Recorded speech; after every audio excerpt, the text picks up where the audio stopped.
kinabukasan ng bayan. Bawat bata may tanong, ba't ganito, ba't ganon? Hayaang bukas ang isipan sa larangan ng panitikan. Tayo na sa Piliskwela, tuklasin natin ating wika. Buksan ang pag-iisip, pag-aralan lahat natin. Tayo na sa Piliskwela, tuklasin natin ating wika. Kinabukasan ng ating bayan, siguradong makakamtan. Hello students, today we will be studying part 1 of chapter 3, Philippine History, Spaces for Conflict and Controversies.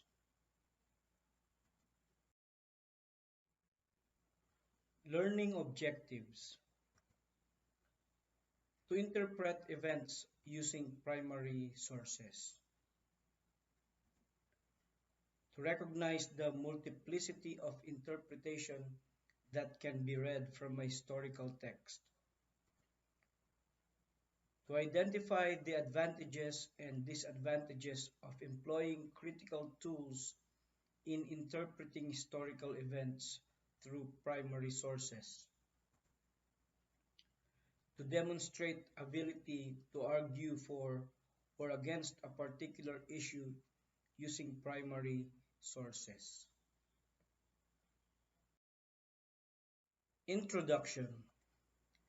In this chapter, we will analyze 4 historiographical problems in Philippine history in an attempt to apply what we have learned thus far in the work of a historian and the process of historical inquiry. Dun sa mga nakalipas na chapter na pinag-aralan natin, pinag-aralan natin yung tinatawag natin na kasaysayan, pag-alam sa kasaysayan, kung ano ang kahulugan ng historiografiya.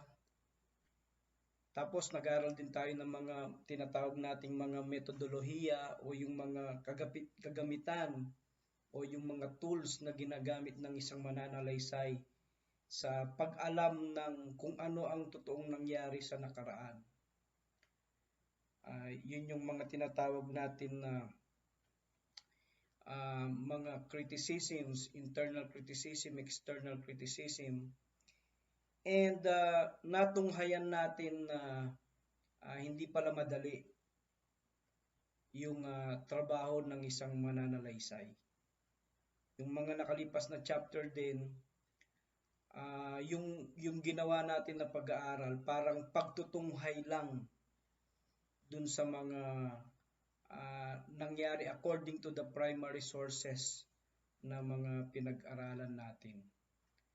Sa pagkakataong ito, ang pag-aaralan naman natin ay mga issue, mga problems na tila baga nagpapakita ng yung tinatawag nating mga contradictions o parang hindi yata masyadong tama kung titingnan natin yung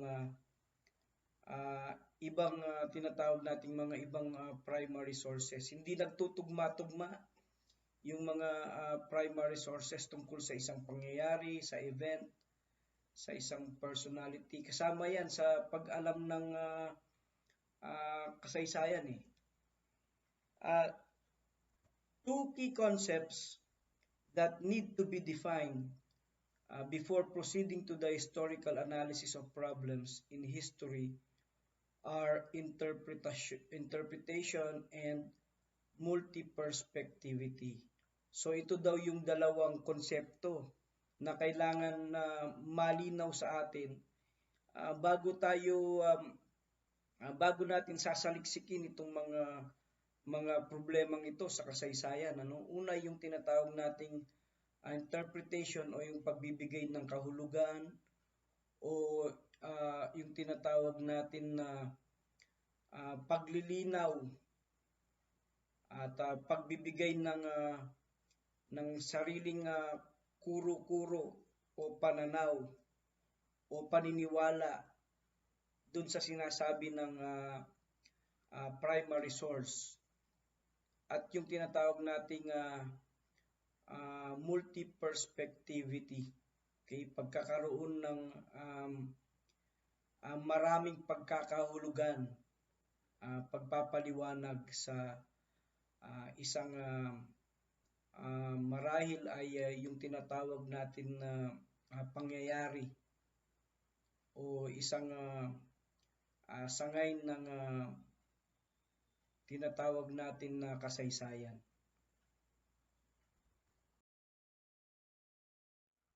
Making sense of the past, historical interpretation.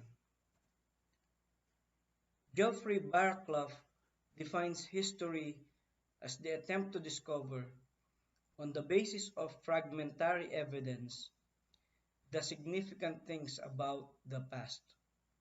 So, ayon dun sa pagbibigay kahulugan ni Mr. Geoffrey Barclough ng kasaysayan, ito daw yung pagtangka natin na matuklasan sa pamamagitan ng mga tagpi-tagping mga katibayan, mga ebidensya ng mga makahulugang pangyayari sa nakaraan.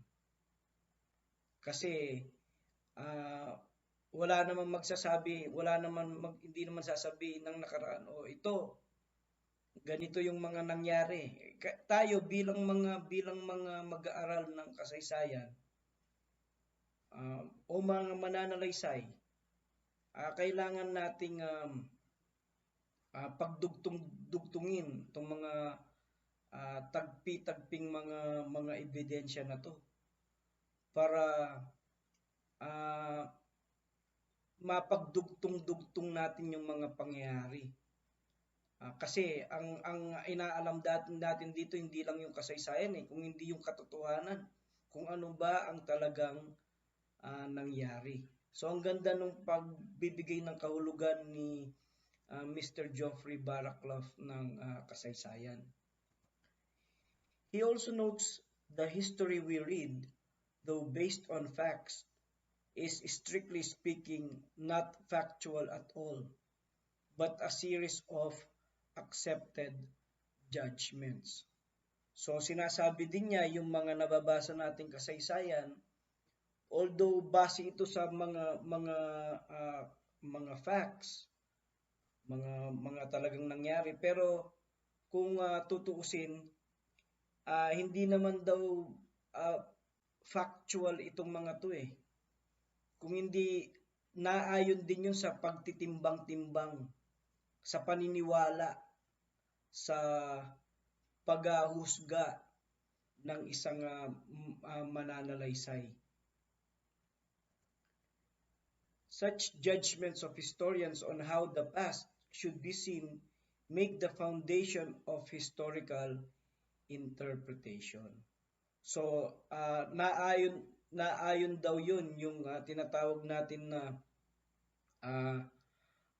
pundasyon ng historical interpretation. Naayon daw yun dun sa tinatawag nating paghuhusga, pagtitimbang ng mga mananalaysay kung paano ba natin titingnan o paano natin tutunghayan yung nakaraan.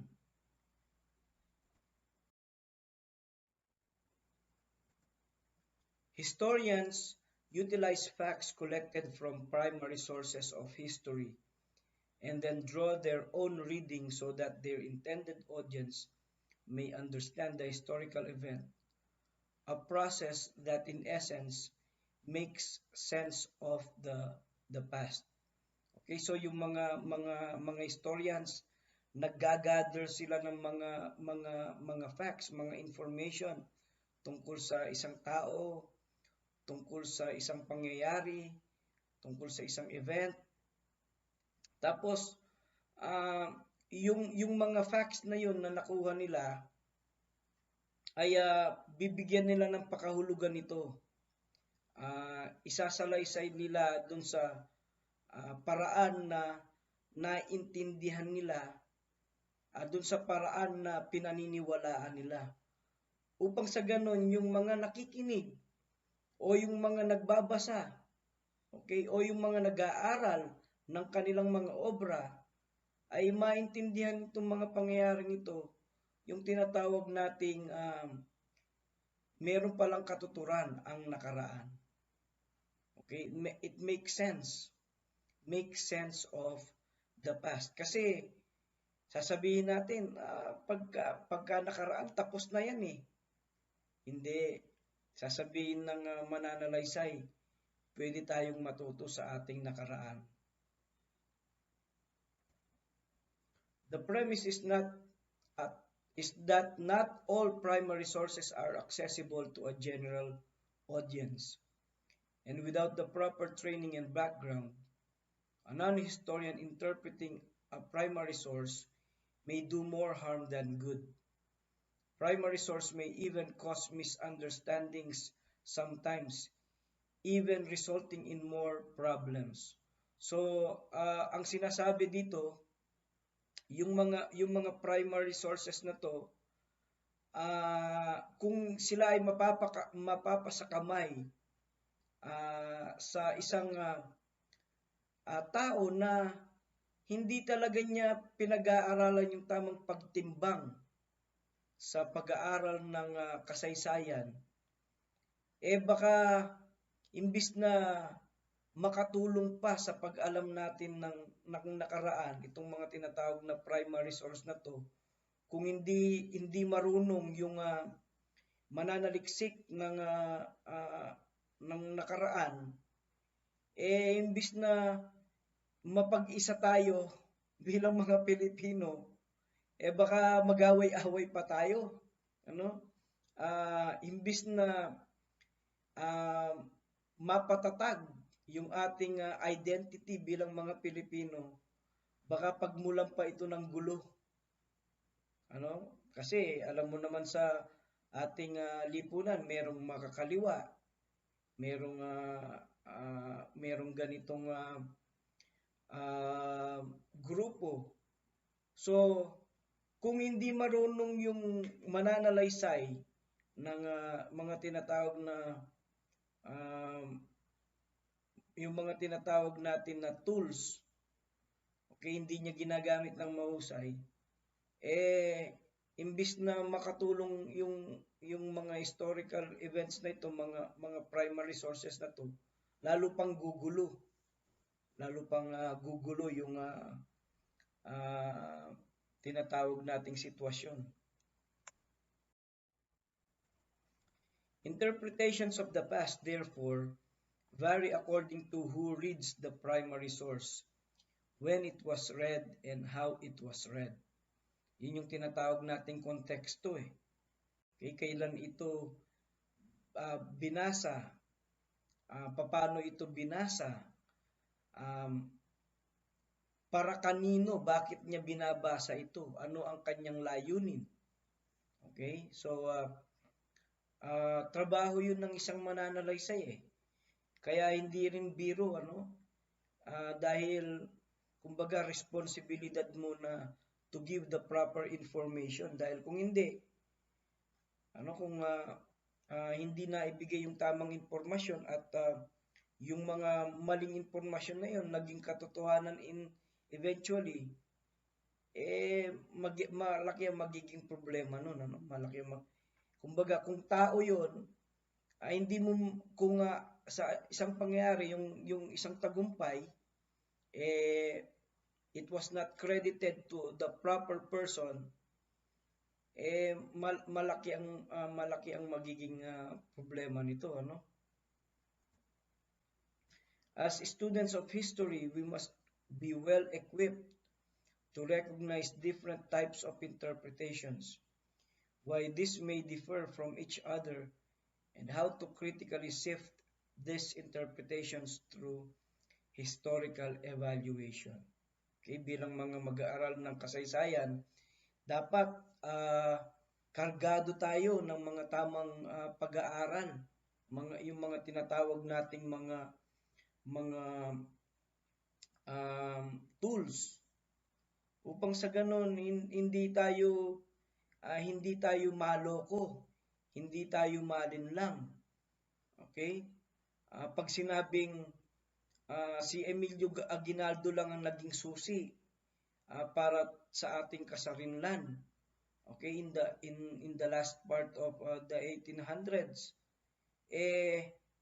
kung yun lang ang paniniwalaan natin, ang mali yun, ano? Hindi lang naman si Emilio Aguinaldo ang bayani nung panahon na yun. Okay, so hindi tayo malilinlang, hindi tayo maloloko kung alam natin kung ano yung mga tinatawag nating mga proper tools na ginagamit sa pag-aaral ng kasaysayan. Interpretations of historical events change over time. Thus, it is an important skill for a student of history to track these changes in an attempt to understand the past. Okay, nagbabago-bago kasi yung paniniwala sa mga kasaysayan eh. Okay, so example dyan, yung tinatawag natin na yung Code of Kalanchaw. Okay, yung kodigo ni Kalanchaw, kodigo ng Kalanchaw. Dati kasi pag sinabi nating yung event na yun ay totoong nangyari yun, totoo yun. Ano? Talagang merong tinatawag na kodigo ni Kalanchaw. Pero napabulaanan yun na hindi pala totoo yung pangyayaring yun by Sir William Henry Scott. Okay, so maybe those events are in the past are just a hoax. Okay, to malinlang ang mga tao.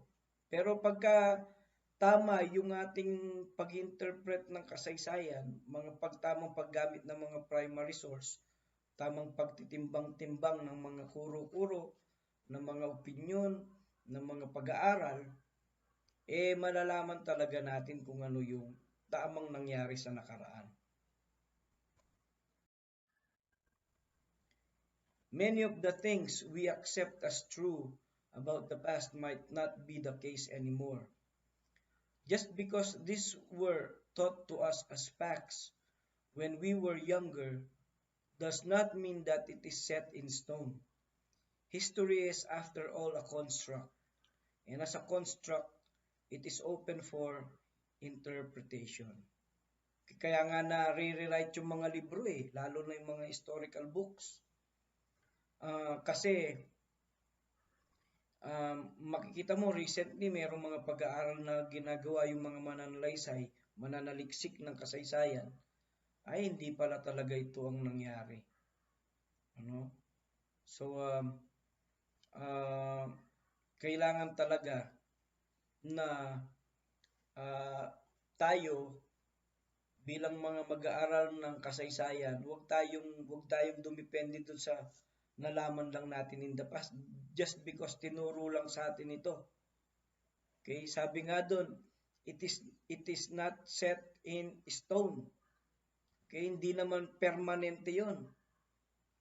Okay, so ang kasaysayan kasi ito ay tinatawag natin na isang paglalahad at dapat yung paglalahad na 'yon tama yung pagkakalahad, pagkakakwento, pagkaka-interpret. There might be conflicting and competing accounts of the past that need one's attention and can impact the way we know our country's history and identity. Kasi itong mga nakaraan na to, yung mga kasaysayan, mga pieces of history, hindi lang mga pieces of history itong mga to, sinasaalang-alang natin yung pamilya. Okay? So, kumbaga sa panahon natin, kung maalala nyo yung marinig nyo yung issue na dapat daw si Andres Bonifacio ang dapat na matawag na presidente ng unang republika. Pero siyempre, hindi sasang-ayon doon yung pamilya ngayon ni Emilio Aguinaldo. Sasabihin nila, ayan no, siya nga yung binoto, siya nga yung nag-lead. Okay, so pinag-uusapan kasi dito, isinasaalang-alang dito yung dignidad. Sinasaalang-alang dito yung kahihiyan. Isinasaalang-alang dito yung identity. Kung hindi tama yung pagkaka um, lahad o kaya yung interpret ng history, malaki ang magiging problema dito. It is important therefore to subject to evaluation not only the primary source but also the historical interpretation of the same, to ensure that the current interpretation is reliable to support our acceptance of events of the past. So dapat itong mga evaluation na to ng mga primary source dapat nasusubok, ipinapaalam sa madla upang sa ganun meron bang kokontra. Tama ba na ito ang gumawa dito? Tama ba na siya yung dahilan kung bakit nangyari ito? Baka naman merong tututol at merong mas nakakaalam nung pangyayari. So yun yung ibig sabihin nun, ano? To ensure that the current interpretation is reliable to support our acceptance of events of the past. Okay? Sang-ayon ba lahat ng Pilipino na sa pangyayaring ito? Okay? So ang daming mga issue no sa kasaysayan. Yung pagkamatay, no? Pagkasawi ng ating butihing senador si Ninoy Benigno Ninoy Aquino. Okay, so historical evidences. Hindi tayo basta-basta pwedeng magturo kung sino ang pumatay. So kailangan yung mga primary source na ito, tama yung pagtitimbang-timbang natin ng mga ito. And then meron tayong tinatawag na multi-perspectivity. Okay? Yung pagkakaroon ng iba't ibang kuro-kuro, iba't ibang pananaw sa isang tinatawag nating primary source. With several possibilities of interpreting the past, another important concept that we must note is multi-perspectivity. Multi-perspectivity can be defined as a way of looking at historical events, personalities, developments, cultures, and societies from different perspectives. Okay, so pag sinabi pala nating multi-perspectivity, okay, ito yung paraan ng pagtingin sa mga pangyayari, historical events, okay? Mga personality, mga personalidad, mga pagbabago, development, kultura, at saka lipunan sa iba't ibang paningin, sa iba't ibang perspective. Okay, so pag sinabi nating kaunlaran, okay, ano ba ang kaunlaran sa mata ng isang mayaman? Ano ba ang kaunlaran sa mata ng isang mahirap? Ano ba ang kaunlaran sa mata ng isang tinatawag nating importanteng tao sa ating lipunan? Ano ba ang ibig sabihin ng kaunlaran sa mata ng isang ordinaryong mamamayan? So yun yung tinatawag nating multi-perspectivity. Kumbaga, merong isang gamit, bagay na iba't iba yung tinitingnan. Merong apat na tao, iba't iba yung tinitingnan nila dun sa bagay na yun. Halimbawa, isang tasa. So nakita niya yung isa ang tinitingnan niya, ang binibigyan niya ng pansin yung hawakan. Yung isa naman, ang binibigyan niya ng pansin yung laki mismo ng tasa. Yung isa naman, ang binibigyan niya ng pansin ay yung gaano ba katibay ito. Okay? So, yun yung ibig sabihin ng multi-perspectivity. Okay? Hindi naman ibig sabihin na iba't iba yung tinitingnan. Baka we are looking at the same picture at a different perspective. This means that there is a multitude of ways by which we can view the world, and each could be equally valid and at the same time equally partial as well. So maraming mga pamamaraan, parang kumbaga ito yung maraming pamamaraan para makita natin yung mundo. Okay? At lahat ng ito ay tama at lahat ng ito ay hindi rin lahat tama. Okay? So yun yung ibig sabihin ng multi-perspectivity. Itong mga primary source na to, they are all open for interpretation.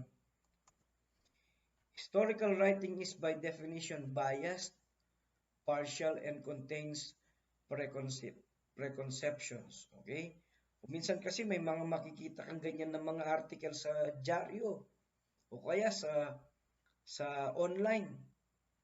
Makita mo, sabi, itong bagay na ito, ito ang pinakamatibay sa lahat. Sabi niya ganun, kaya pala mabili ito sa ganitong, tapos mabibigay. Tapos malaman mo, binayaran pala yung advertisement pala yon, So parang ganun din yung historical writing. Kasi ano ang mag-uudyok? Ano ang mag-uudyok sa isang tao? Bakit niya isusulat yun? Bakit niya sinabi yun? Merong pinanggagalingan yun, merong hugot yung mga yun eh. Kaya ito yung tinatawag na biased, partial, and contains preconceptions.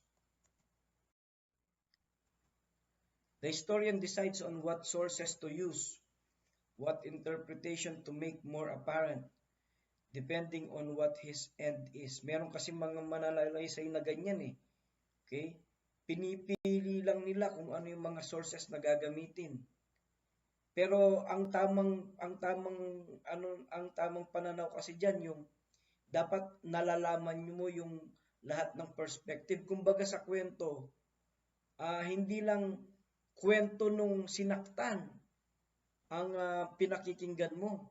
Malalaman mo pala, kaya pala siya sinaktan, siya pala yung unang nanuntok. Okay? So you need to know both sides of the story. Parang yan yung ginagawa pagka ikaw ay isang historian. Okay? Pero merong mga historian, pinipili nila kung ano yung sources na kanilang gagamitin. Okay? Merong nag-uudyok nun sa kanila. Historians may misinterpret evidence, tending to those that suggest that a certain event happened, and then ignore the rest that goes against the evidence. Historians may omit significant facts about their subject, which makes the interpretation unbalanced. Okay, so kumbaga, halimbawa, isang personality ang yung primary source is talking about a certain personality.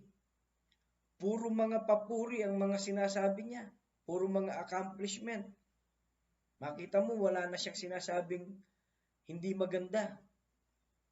Puro magaganda na lang ang sinasabi niya. So, that is still unbalanced. Kailangan, if you really want to have historical accuracy, kailangan lahat sinasabi mo. Wala kang inililihim. Historians may impose a certain ideology to their subject which may not be appropriate to the period the subject was from. So kung merong gustong iudyok na paniniwala, okay, yung mananalaysay, baka hindi makatulong yun, ano? Meron siyang iminumungkahi, meron siyang gustong ipagawa, kaya niya sinasabi itong mga bagay na ito. Okay, so he's making a point dahil gusto niyang sabihin itong mensaheng ito, which may not be appropriate to the period the subject was from. Baka naman hindi nakakatulong, ano? Historians may also provide a single cause for an event without considering other possible causal explanations of said events. Yung sinasabi natin kanina na dun sa, kung natatandaan yung Proclamation of Philippine Independence na pinag-aralan natin, parang sinasabi dun ni Emilio Aguinaldo na siya yung naging susi. Okay, yung kanyang gobyerno, the government, the Aguinaldo regime was the reason kung bakit nakamit natin ng kasarinlan. Pero actually maraming factors, ano? So maring merong mga historian na magbibigay ng ibibigay nila yung credit sa isang bagay na hindi naman pala dapat lang siya. Okay? These are just many ways a historian may fail in his historical inference, description, and interpretation. With multi-perspectivity as an approach to history, we must understand that historical interpretations contain discrepancies, contradictions, ambiguities, and are often the focus of dissent. Okay? So, kaya mahalaga din itong multi-perspectivity na tinatawag. Hindi pwedeng sa pag-alam ng kasaysayan, isang primary source lang ang titignan mo eh. Hindi, kailangan maraming mga sources. Tapos titingnan mo dun yung mga tinatawag na seemingly contradictory na mga ideas.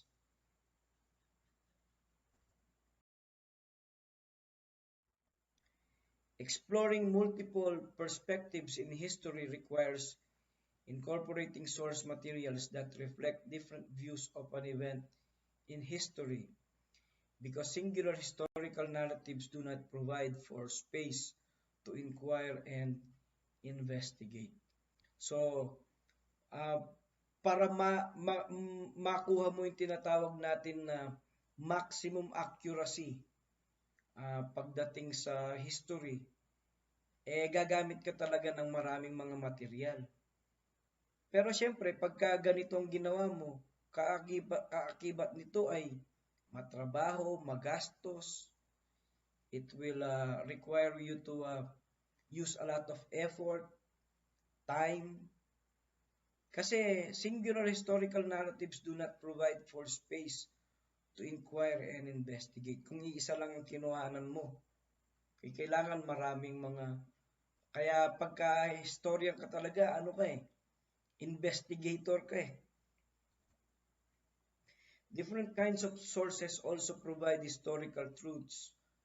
An official document may note different aspects of the past than, say, a memoir of an ordinary person on the same event. Okay, so pag gumagamit ka ng iba't ibang mga pinanggagalingan, okay, mga tinatawag nating mga sources, mga dokumento, maraming mga pananaw ang maririnig mo, matutunghayan mo, malalaman mo tungkol sa isang pangyayari. Kaysa dun sa yung tinatawag na diary lamang ng isang tao. Siguro kung medyo tinatawag nating importante yung personality na yun, pwedeng valid yung mga memoir na yun, pero kailangan i-check mo rin, i-validate mo rin yung mga sinasabi according to that memoir. Kaya parang ano yan eh, parang nasa husgado ka eh. Tinitingnan mo kung accurate ba, totoo ba yung sinasabi ng witness.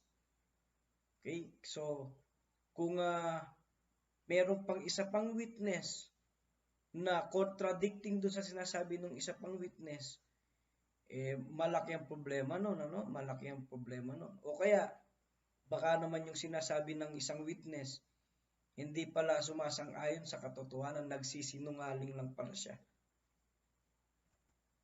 Taking this in close regard in the reading of historical interpretations, it provides for the audience a more complex, but also a more complete and richer understanding of the past. Kaya ganyan ang history.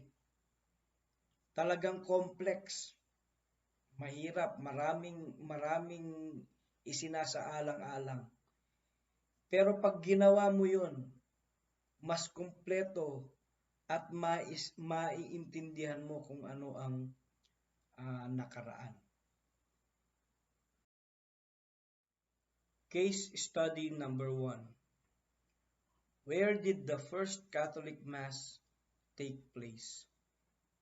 So ito yung una nating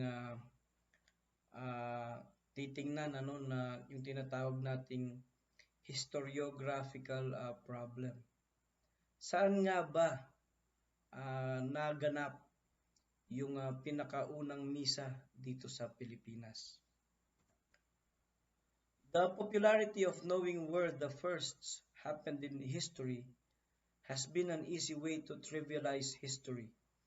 But this case study will not focus on the significance or lack thereof of the site of the first Catholic Mass in the Philippines, but rather use it as a historiographical exercise in the utilization of evidence and interpretation in reading historical events. Okay, so hindi naman natin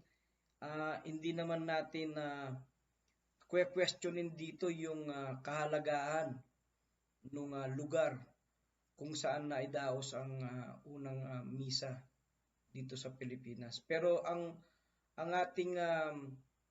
importante sa atin dito ay papaano nga ba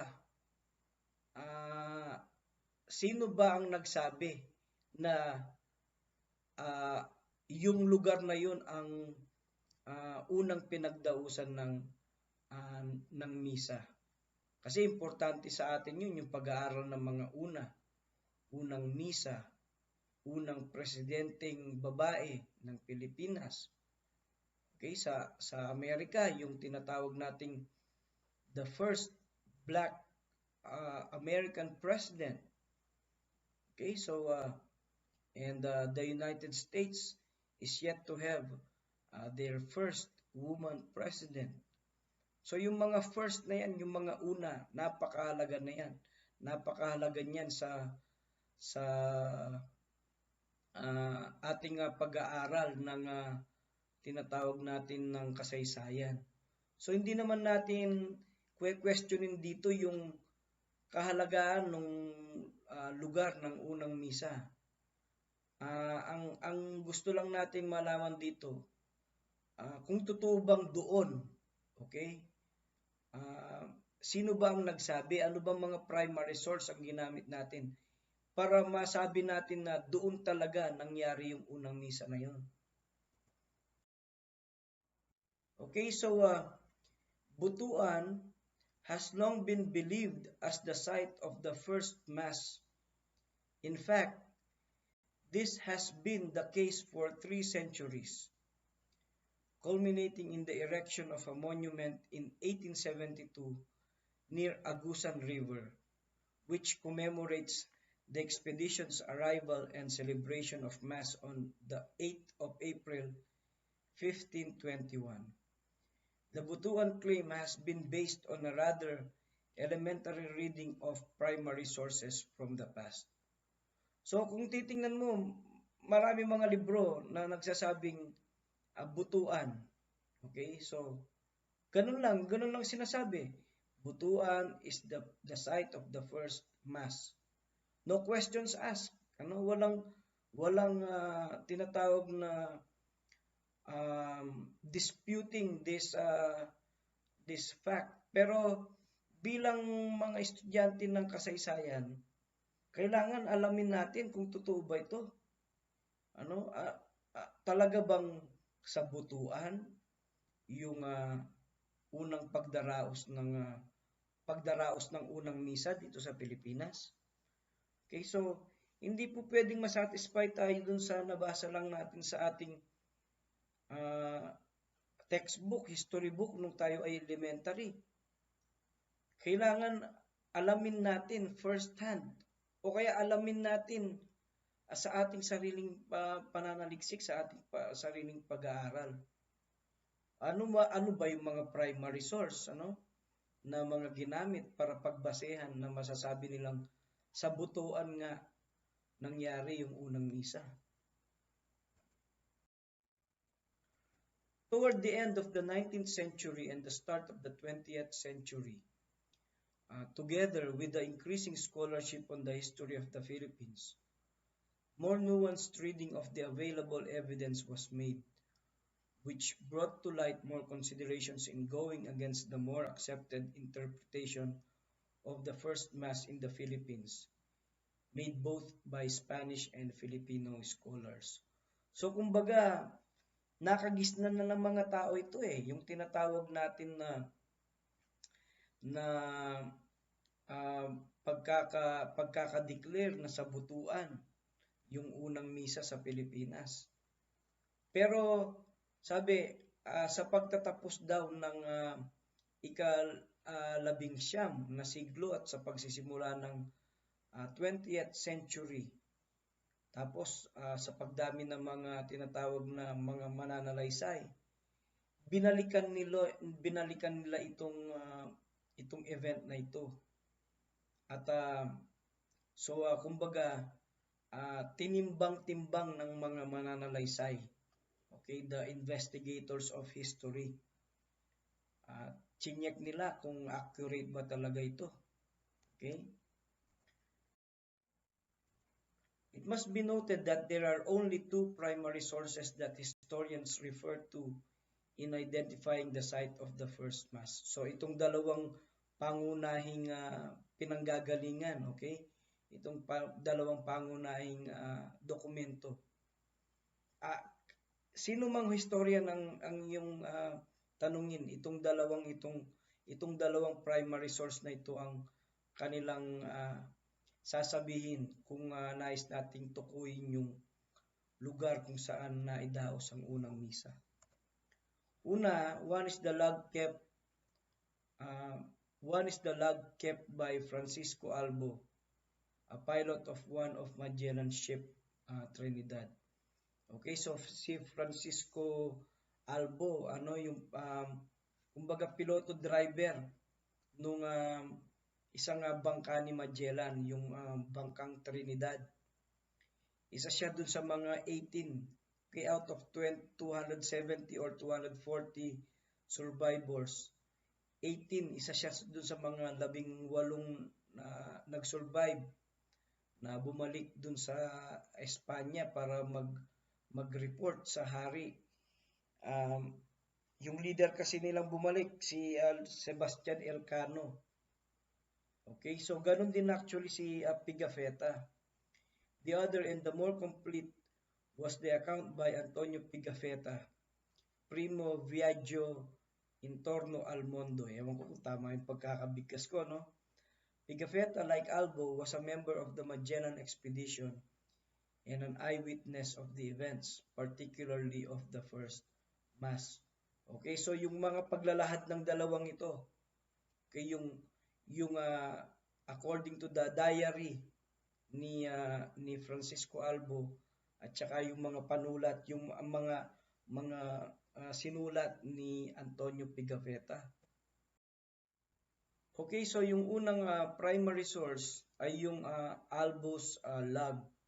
Okay, so hindi ko nababasahin yan ang haba ng source na yan, So nakasaad dito, okay? So if you would like to research about it, you could find the details of this log sa Google, sa internet, we don't have the time anymore to read the whole primary source dito sa ating pag-aaral. It must be noted that in Albo's account, the location of Mazava or yung Limasawa na tinatawag natin fits the location of the island of Limasawa at the southern tip of Leyte. Okay, nandun yung coordinates, 9 degrees 54 north. Also, Albo does not mention the first mass, but only the planting of the cross upon mountain top, from which could be seen 3 islands to the west and southwest, which also fits the southern end of Limasawa. Okay, so ang sinasabi dito, kasi sinasabi ng mga mananalaysay para malaman natin na talagang sa butuan ba ginanap yung unang misa, dapat nating basahin yung gawa daw ni Albo. Pero ang problema dun sa sinulat ni Albo, hindi naman niya talaga tinukoy dun yung unang misa. Okay, hindi daw nakasaad doon. Although nakasulat doon yung tinatawag nating Limasawa, pero sa madaling salita, hindi naman niya binigkas kasi yung unang misa. Ang sinabi lang niya doon yung pagtatanim nung paglalagay ng krus doon sa taas ng bundok. Pero he did not mention anything about the first mass. Okay, so yun yung unang conflict doon. Paano gagamitin ito bilang primary source as an evidence, as a proof that the first mass in the Philippines has taken place in Butuan kung hindi naman sinasabi dito sa kanyang gawa yung first mass. Yung ikalawa naman, yung tinatawag nating Pigafetta's testimony on the route of Magellan's expedition. Okay? So nakasaad dito as a source dun sa sinulat ni Emma Blair and James Alexander Robertson. Okay? So again, we don't have the time anymore para basahin yung buong primary source na ito.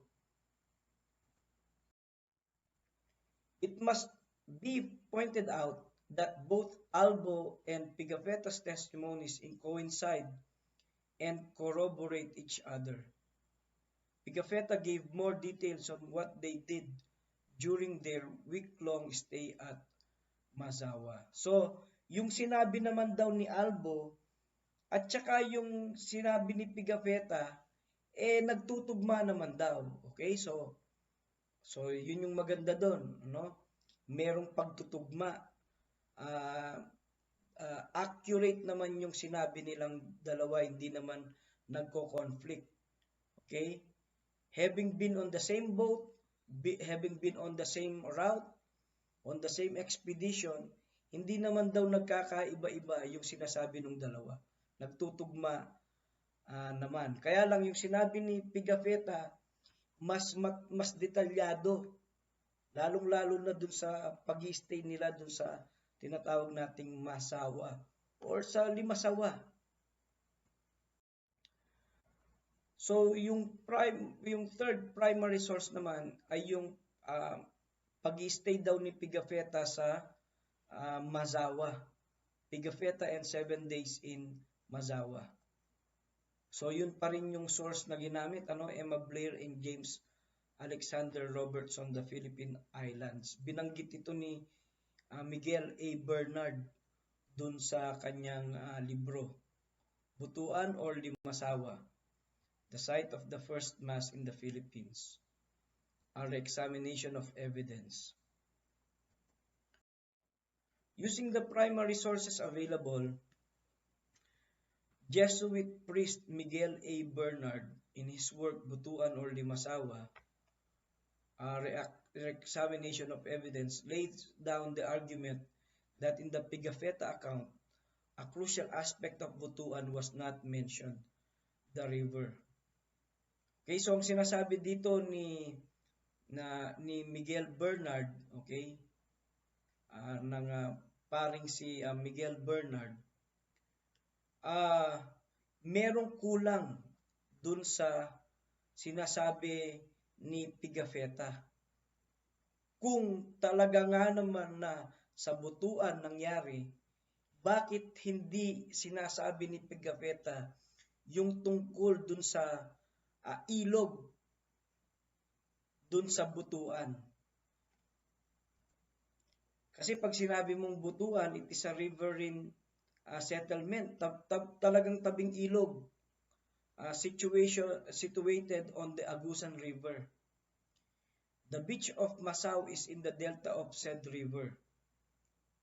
It is a crucial omission in the account of the river, which makes part of a distinct characteristic of Butuan's geography that seem to be too important to be missed. So ang sinasabi dito, kung sa Butuan talaga nangyari yung unang misa, bakit nung nagsulat si Pigafetta tungkol sa pag-stay nila sa Masawa, bakit hindi niya binanggit man lang yung tinatawag natin na river na ito, this Agusan River?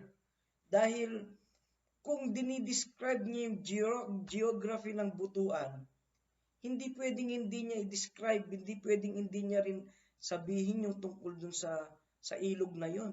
Pero hindi binanggit eh. So, yun yung malaking question doon.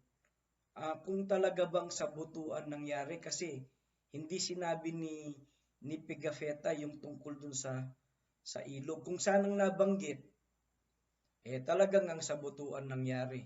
Okay, so ito yung isa sa mga issue, problem in our history. Kung saan nga ba talaga, siyempre merong mga fans, mga naniniwala na sa Butuan nangyari, meron naman naniniwala sa Limasawa nangyari, yung unang misa. So, bilang mag-aaral ng kasaysayan, pag-aralan natin to, no? Timbang-timbangin natin yung mga tinatawag na mga primary sources. It must also be pointed out that later on, after Magellan's death, the survivors of his expedition went to Mindanao and seemingly went to Butuan. In this instance, Pigafetta vividly describes a trip in a river, but note that this account already happened after Magellan's death. Okay? So binanggit din naman ni Pigafetta yung tungkol dun sa ilog, dun sa Butuan. Ang problema lang, binanggit ito, okay, after pagkatapos ng mamatay ni Magellan. Hindi ba kung maaalala natin yung sinulat ni Pigafetta dun sa Voyage Around the World? Buhay pa si Magellan, siya nga yung nag-utos dun sa pari eh. Dun sa chaplain na magdaos ng misa eh. Pero sinabi lang ni Pigafetta yung Butuan and the river, okay, after the events ng pagkamatay ni Magellan. So, talagang may question nga dun. Paano naging sa Butuan yung nadaos yung unang misa? Okay, so pinag-aaralan yan. Hanggang ngayon, mga historians argue about this event. Okay, so that wraps up our study of the first part of Chapter 3, Philippine History, Spaces for Conflict and Controversies. Okay, so yung susunod natin na pag-aaralan na event ay yung tinatawag natin na what happened in the Cavite Mutiny. So magandang pag-aaral din yun, ano? So, kung meron kayong mga katanungan dito sa ating mga pinag-aaralan ngayon, just ready the questions, ihanda nyo lang yung mga tanong, isulat nyo para pagka tayo ay nag-Zoom consultation meeting, ay mapag-usapan natin itong mga tanong na ito and hopefully masagot natin para ma-clarify tayo sa mga bagay-bagay. Okay, so thank you very much for joining me in this study, and God bless.